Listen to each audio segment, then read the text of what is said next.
Hello friends, welcome to my channel. இன்றைக்கி நம்ம சேனலில் 19 கிட்ஸ் ஃபேவரட்டான ஒரு சூப்பரான ஒரு ஸ்வீட் ரெசிபி தாங்க பார்க்க போகிறது. டேஸ்ட்டு ரொம்ப அட்டகாசமாக இருக்கும். குழந்தைங்கள்லாம் செஞ்சு கொடுத்திங்கன்னா ரொம்ப விருப்பமாக சாப்பிடுவாங்க. டேஸ்ட் அவ்வளோ சூப்பராக இருக்கும். கண்டிப்பாக இந்த வீடியோ உங்களுக்கு பிடிக்கும். வாங்க இப்போ நம்ம எப்படி செய்யலாம் வீடியோக்குள்ளே பார்க்கலாம். இப்போ ஒரு பாத்திரம் எடுத்துக்கோங்க. அதில் 1 கப் அளவுக்கு நம்ம கோதுமை மாவு சேர்த்துக்கலாம். மைதா மாவுலேயும் இந்த ரெசிபி செய்யலாம். 1/4 ஸ்பூன் அளவுக்கு உப்பு சேர்த்துக்கோங்க. 1 ஸ்பூன் அளவுக்கு சர்க்கரை சேர்த்துக்கோங்க.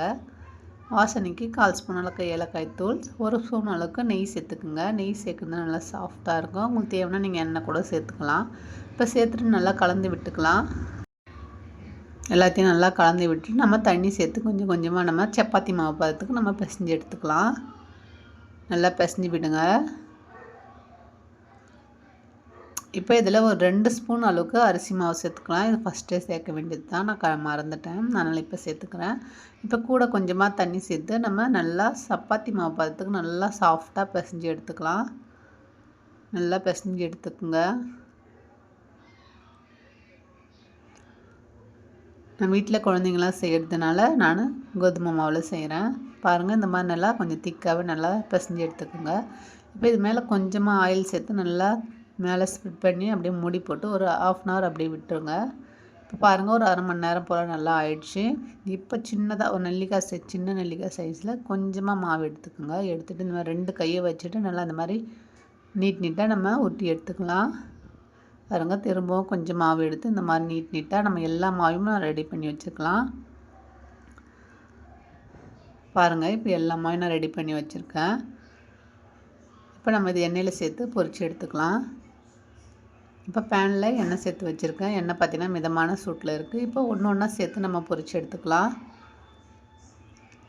அடுப்பு பார்த்திங்கன்னா ஹை ஃப்ளேமில் வைக்காதீங்க, லோ ஃப்ளேம்லேயே வச்சுட்டு பொரிச்சு எடுங்க.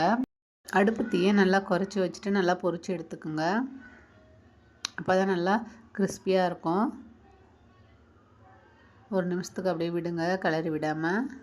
இப்போ பாருங்கள், லைட்டாக செவந்து வந்திருக்கு பாருங்கள். நல்லா நம்ம கலந்து விட்டுக்கிட்டே இருந்தால் தான் ஈவனாக நல்லா செவந்து வரும். இல்லைனா ஒன்று செவந்துட்டு ஒன்று செவராமல் இருக்கும். பாருங்கள், லைட்டாக நல்லா பாருங்கள், இப்போ எல்லாமே நல்லா செவந்து வந்துடுச்சு பாருங்கள். நல்லா வெந்து வந்துடுச்சு. இப்போ நம்ம அப்படியே நம்ம பிளேட்டுக்கு மாற்றிக்கலாம். எல்லாத்தையுமே எடுத்துக்கோங்க. திரும்பவும் மாவு இருந்தால் திரும்பவும் சேர்த்து நம்ம எல்லாத்தையுமே இந்த மாதிரி லோ ஃப்ளேம்லேயே வச்சுட்டு பொரித்து எடுத்துக்கோங்க.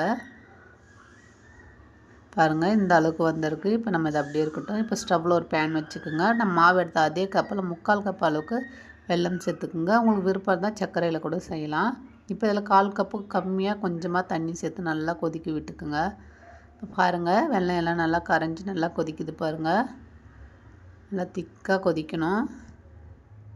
இப்போ நம்ம ஒரு பாகு செக் பண்ணிக்கலாம். கொஞ்சமாக தண்ணி எடுத்து இந்த மாதிரி ஊற்றிட்டு செக் பண்ணுங்கள். டக்குன்னு சேர்க்காதீங்க, கொஞ்சம் நேரம் ஆகட்டும்.